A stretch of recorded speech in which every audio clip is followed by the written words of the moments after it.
E eu acho sim que eu estava prestes a ficar doente, porque eu não conseguia dormir. Eu acho que eu dormia em torno de 2 horas e eu sentia dor no meu corpo e eu não conseguia transmitir isso para todo mundo. E a minha mãe falava assim: minha filha, na minha família não tem isso. Vai rezar, vai fazer promessa. E eu não conseguia fazer nada porque aquilo me aprisionava de uma maneira aonde eles não deixavam dormir. Eu tinha, às vezes, era acordada e quando eu via, eu já estava olhando na janela e eu via coisas no quintal, eu via coisas no corredor, né? E eram supostamente pessoas. E foram muitas visões. Quando foi uma certa vez, o meu tio morre no Rio de Janeiro. Ele trabalhava na Marinha. E todas as vezes, supostamente, eles iam até lá na casa. Toda vez ele ia lá na casa.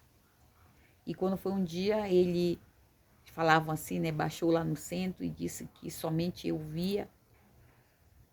Mas eu ficava perguntando as coisas para Deus. Porque os mortos falavam para mim assim: eu sei o que tu está pensando.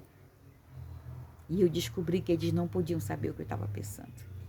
Eles sabiam tudo o que acontecia ao redor.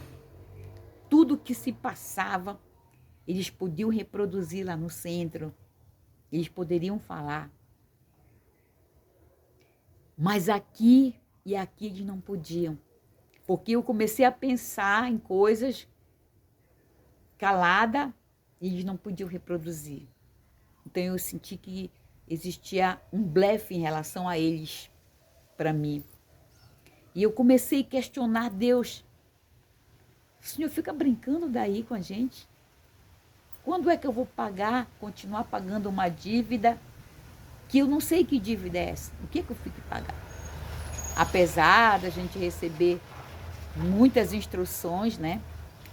Muitas instruções de que a gente veio pagar isso por aquilo, né? Pessoas que eram inimigas, nascem mãe e filhos, por isso que brigam. Então, justificativa para tudo. Só que nessa época, ainda adolescente, eu queria fazer história. Porque eu acho fantástico, né? A civilização, as culturas. Eu achava maravilhoso tudo isso e eu tinha certeza que eu ia ser historiadora. Só que na escola, às vezes eu tinha também problema, porque principalmente com matemática, números. Tinha hora que eu não raciocinava. A pessoa podia falar o que quisesse, eu não escutava. Eu não entendia. Mas com a leitura eu me dava bem, né? Com as exatas não me dava bem. Então, eu procurei ler várias coisas sobre civilizações, do Egito, né? Dos persas, dos médios, os babilônicos, e comecei a ver isso e achava muito interessante. E eu cria, apesar de tudo, eu cria muito em Deus. Eu sabia que para fazer o universo tinha que ser um arquiteto, algo superior, magnífico, extraordinário. E o nome disso para mim era Deus. E quando foi uma certa vez, eu disse assim: Deus, se isso tudo é verdade, me mostra. E eu cheguei numa cultura chamada a cultura hebreia, que era uma cultura que veio da primeira civilização, da criação, não da evolução. E o meu avô era de acordo com a criação, não com a evolução.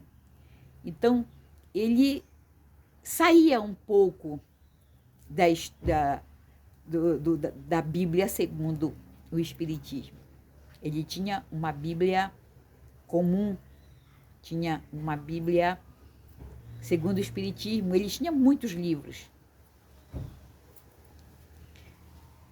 E assim foi. Aos 14 anos, eu fiquei interessada nessa cultura hebreia. E foi quando eu comprei uma Bíblia, porque eu já trabalhava com meu pai. Desde cedo a gente foi acostumado a trabalhar. E eu comprei uma Bíblia. Eu investiguei como ela foi feita. Não sabia se eu ia ler. Eu comprei, eu achava interessante, porque eu gostava de livros que tinham assim, curiosidade da humanidade. E uma coisa me chamou a atenção sobre o Santo Sudário, aonde os estudiosos, através de Carbono, dizem que o Filho de Deus, Jesus, se deitou lá e tal, tal. E eles relatavam lá, os especialistas, como que fala,